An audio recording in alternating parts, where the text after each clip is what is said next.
వాటికి బాపు రమణ గారు వచ్చారు. ఓహో. వచ్చారు. అందులో బాపు గారికి చాలా, రమణ గారికి కూడా నాపై వాత్సల్యం కలిగింది.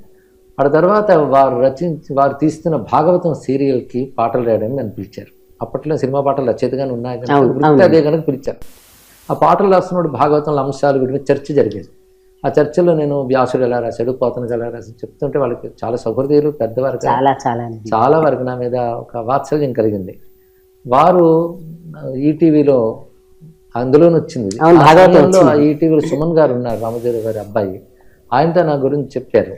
అప్పుడు ఆయన నన్ను పిలిచి మీరు ఇక్కడ ప్రవచనాలు చేస్తారని అడిగారు. ఓహో. అది ఆ సమయంలో నేను అప్పుడే జెమినీ టీవీలో నాది వారానికి ఒకటి చెప్పుకున్న శివానంద లహరి ప్రవచనాలు ఇచ్చాయి. అంటే ఈ రామాయణం విన్న ఒక ఆయనే నాకు అది రికార్డ్ చేసి నా చేత చేయించాడు మొట్టమొదట. అది అయిన వెంటనే ఈటీవీ వాళ్ళు పిలిచారు. అలాగే అప్పుడు ఎక్కువ ఛానల్స్ లేవు.